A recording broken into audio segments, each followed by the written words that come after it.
Test. Okay, now we are recording. Hi, everyone. Today, it's our first time testing this out. It's going to be AOTT, Adventures of Team Taco, podcast number 1. My lovely wife and I have been thinking about doing a podcast. Yeah. Right? We have. We think that it could help.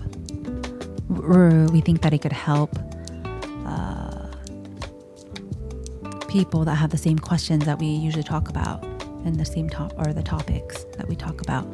Mm-hmm. And the reason we want to do a podcast is because we want you to be in the conversation with us. This is going to be a conversation that is completely normal, a normal conversation that we have. And it's we'll try to keep it as, real as possible in a sense that, you're sitting right next to us in the at the kitchen table discussing all these things about life and child rearing. So that's what we're looking to do. Yes. And we want to share that with you and hope that you can glean some insight and some, maybe should I say something you can take away from this to improve not only your relationship with your partner, but with their family. Exactly. And child rearing. So today, I'm going to start us off by, we want to talk about sleep with our little daughter. And that's been something that's really kind of and not only that, like challenge. Yeah. It's a kind of a sore spot, right? And so maybe you can kind of talk to. Yeah. So, when it comes to sleep training and having your kids sleep, I mean, it's a big topic. I've seen countless videos on this topic, and to be honest with you, it makes me more confused because, there's one side that believes in co-sleeping and co-sharing, and there's the other side that believes in crying it out, pretty much. If I were to just separate into two. And yes, there's a whole spectrum in between, but those are the main two topics, or the main two sides, should I say. And so, I was always, in the beginning, I was very anxious about having my daughter sleep so that she can get better rest, so that it would be good for the brain development. And because more sleep equals brain development. So I was really honed in on trying to have her sleep more. I mean, in addition for our sleep as well. Mm-hmm. Yeah, I have to say, as parents, it's been hard to get sleep, right? She sleeps with us. Yes. And it's fine. I really enjoy. I think we both enjoy. Yeah, we really enjoy it. I do. Yeah. Having her next to us. But she does maybe she wakes up twice. Yeah, once or twice. Right. Yeah, once or twice. But maybe more so only because before we get to sleep, she wakes up once or twice. That's true. Yeah. That's true. And then by the time we sleep, she either sometimes she won't sleep, like sometimes she won't wake up until like 6. And sometimes she'll wake up once. So it really depends, I guess. So anywhere from 1 to a few.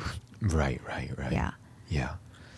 And luckily for me, I've been able to kind of sleep through those, but I know it's affecting my sleep. And we've been talking about we've been lacking sleep, and I'm just not myself. Yeah, and our mind is not as clear as it used to. It's like very cloudy. Brain fog, right? Yeah, brain fog. Yeah, and fog.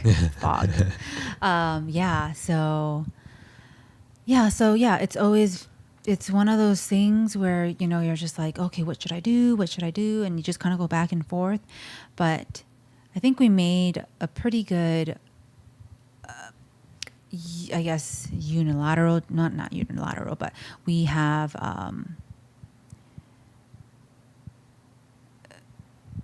we have the same idea when it comes to sleep training our daughter, and that is to say that, we tried the cry it out method, like Ferber method to be exact, for maybe one day, one night to see how she takes it, and she is, yeah, she's just. As parents, you just know if it's going to work or not. And I know these people say, you have to just commit to it for a week or so, but Right.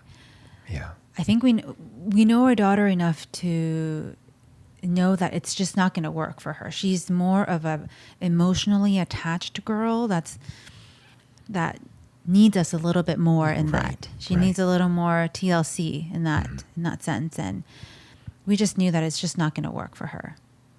Hence, co-sleeping. Yeah, and I think that is, as parents, this is kind of how we see child rearing. Raising a child is, each child has their own kind of personalities and needs, right? So for her, this Ferber method is not good. And for some, we would probably be able to see, even if they cry, we would probably be able to tell and say, okay, this child can handle it, right? But when we tried with our daughter, it just we knew that this is definitely not It was just not going to work. Yeah, this is not good for her. I mean, we really tried. Yeah. Yeah, it's just. And so, we've been sleeping with her, but again, because she does wake up, it's been pretty tough. And just recently, aside from all the world's events and things like that, you haven't been feeling all that well, like physically. Yeah. And no. For myself too, I just have a lot of stuff on my mind. I run a business.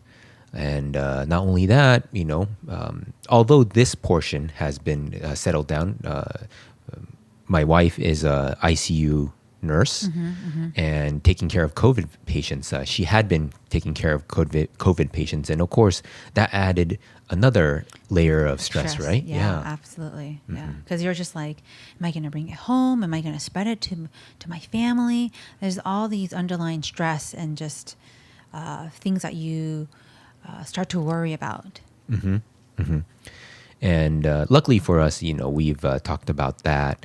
And I feel a lot better now. Like even if you're out there taking care of COVID patients, whatever happens, it'll happen. And I just, that worry it's a lot better for me. How about you? Me too. Yeah, it kind of alleviated. Like I'm okay with taking care of COVID patients as long as I know that I have the proper equipment. I'm totally okay. Totally okay. And so, we had that stress, but, coming back to current, we just, sometimes there's not only just mood swings, but kind of a longer, so if we say a mood would be a state, and let's say a stage is something that's much longer, right? So a life stage could be a decade or even longer. But for us, it's kind of like not, let's say a mood can be like a few minutes to maybe a couple of days, right? And then the next level, I don't know what that's called, but I think for me, I've been kind of just off for the past month and a half, maybe even 2 months, something like that. No, I agree. Yeah. I mean, same here. Like I've been just, well, if I have to put a word to it, I've just been lazy. It's interesting. It's like it's all coming out. Like I don't know if it's because of the pandemic. That's all, or everything else that's happening. Not only the pandemic, but everything all just combined together. And this is probably how I'm coping with it. Which is an interesting way to cope with it. But yeah, just laziness. Yeah. And, that also opens up a whole new topic that I would love to discuss, maybe not in this podcast, but talking about how this pandemic is bringing out all the issues that we need to work on personally. And we've been working on it, but it's not easy. Yeah, absolutely. But I want to bring back the topic of the sleep. And you had brought up a really good point about my wife has been reading this book called Brain Rules for Babies. Is that what it is? Yes, it's called Brain Rules by Dr. John Medina. And there's a section, it's a really good book. I think I would recommend it for everyone. It's very science-based. So if you want to know the science behind a lot of things, then this would be the book for you. And so there's a section about sleep, and he talks about how there's the co-sleeping side, and then there's the whole cry it out side. And he was pretty much saying, you know what? It doesn't matter which side you pick as parents. You just have to pick one. I mean, you make the decision. Like, this is your child. Like, you are the one that makes that decision, and you don't have to stick to it. I mean, you can stick to it if it works. If it doesn't stick to it, then you can always change. And he was talking about how having a child is parenting is trial and error. So it kind of made me feel a little better. You know, he was like, it's trial and error. If it doesn't work, then you just try another way. Not every kid is going to be the same, and they're not going to react to the same thing. I mean, if you think about it, your siblings are all different, and they were brought up by the same parents. So if you think of it about it that way, it might make a little more sense. But he was pretty much saying, you know your kid, you make the decision, and it's a trial and error. So don't worry about it. You know, don't put too much stress on yourself. Yeah, I think that's really great because obviously for those that have children, I would say probably most children are, you have difficulties raising them. And I would guess, maybe our daughter is a little bit more difficult in terms of the sleep aspect. Yes. But to know, as being the parents, it is important that we are very attentive to their needs, especially when they're so young. They can't really communicate except for crying and maybe sign language. We started to teach her sign language and things like that, but it's really difficult to communicate. So we have to be really conscious and awake to their needs. And I love it when you say, if it's not working, try something else, because I was watching another video by Wyatt Woodsamal. He's a NLP, neuro-linguistic programming master. And he was saying, hey, this is not necessarily for raising a child, but more so, for example, if you're working on a business and you're trying something, if it doesn't work, why are you continuing to do it? Do something else. And it really dovetails very well with what you said. And I like that. I like that. Yeah. Why do you keep on hitting your head onto on the wall when you can just sidestep that and continue walking forward, right? So that's what we've been doing. Right? Yeah, that's what we've been doing. And I think it's been working. I mean, and John Medina also said, you know what? In regards to sleep, don't worry. Your child is going to eventually learn to sleep on their own for the whole entire day or for the whole entire night. So I'm looking forward to that. I know that was a little bit of a relief. I was like, oh, right. I don't know when that'll be, but he was like, it's going to come. Every child eventually learns, like every child learns how to walk. Like, sometimes kids might be super early, they might be a little delayed, and parents are a little worried when it's more delayed. So, but they eventually walk. So you don't have to really worry about that. So it's with the same concept, with sleeping throughout the whole night, it's just going to come. So, but it made me feel a lot better to read those words.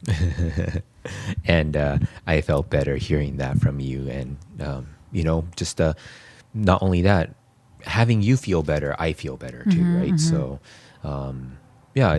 that's why I think we wanted to do this podcast and just share the things that we're going through right now.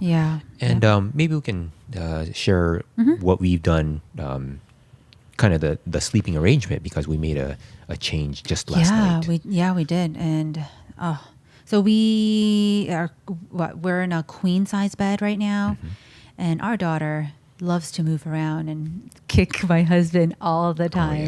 Yeah. I mean, I've to a been point injured. where, yeah, I mean, to a point where he's not able to sleep for hours because she's just kicking him like I guess intermittently.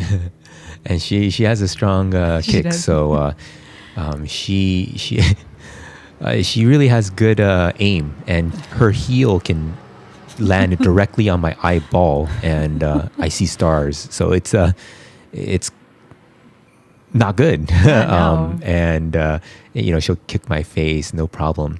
The funny part is, so she sleeps in the middle. Yeah.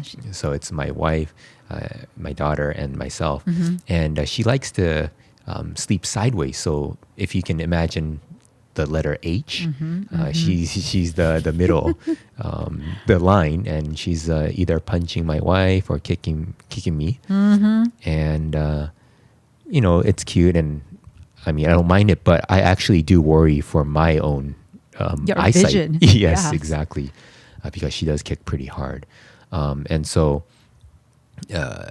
we decided to move her to her own bed. Yes. It's pretty much it's pretty much a crib, but a toddler crib. So we built it yesterday, and we set it up, and then we like placed it right against our bed so that it's pretty much connected. It's practically the same height too.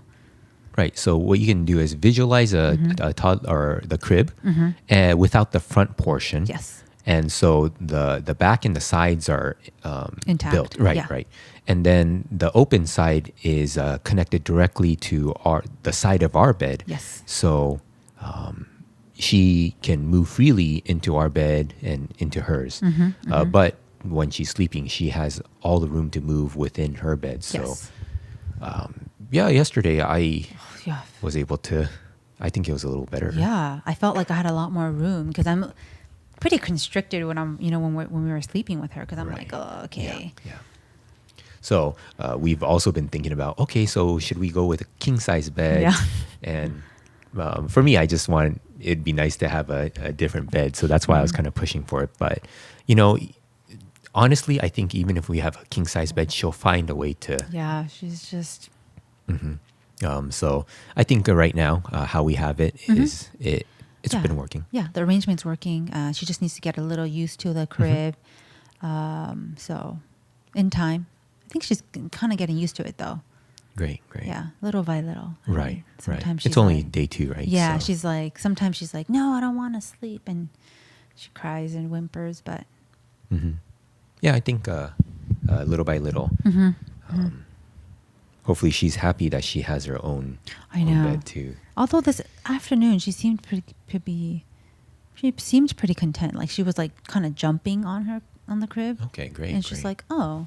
And she was kind of having fun because the mattress is a little more bouncier than ours. Yeah, okay. because ours absorb. Right. But that doesn't, it bounces a little bit more. Okay. So I feel like she was having fun with that. So hopefully Good. she understands that is her bed. Right. Well, so yeah, that's something that we've been a new change that we've had within the sleep. So another thing is, maybe you can share this too, is she does need milk in the morning, is it? Yeah, like 6 in the morning ish. Like Okay. 6 sometime. At the latest, she'll wake up around 7 for milk. Okay. That might be a normal thing, but sometimes she'll just wake up in the middle of the night too, wanting milk, and you're just like, why do you need milk? Yeah. So I think the bottle is somewhat of a comfort. So I even tried water. We tried water for a few days, but she really won't sleep if you give her water. She knows. She just knows. I don't know what it is. See, NLP. It's already programmed into her. She needs NLP.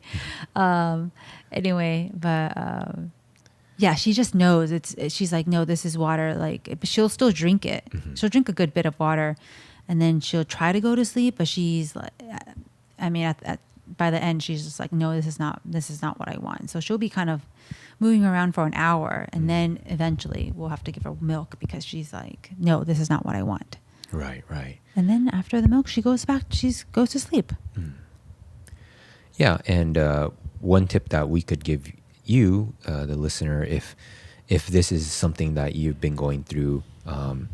My wife had been kind of waking up and going to the kitchen to get milk for our daughter, waking herself even more up during the process. And so what we decided to do is have a cooler bag, put ice in there, and then fill the bottle up with milk so that she doesn't have to wake up, go to the kitchen, just she can roll over, open the bag up, and then give the milk to our daughter so that it's a much easier for her too. So we're really trying to figure out how can we more efficiently do things, right? So that it benefits everyone. Because if mama gets more sleep, dad is more happy. And when dad is more happy, he can spread more happiness to Mama's happy.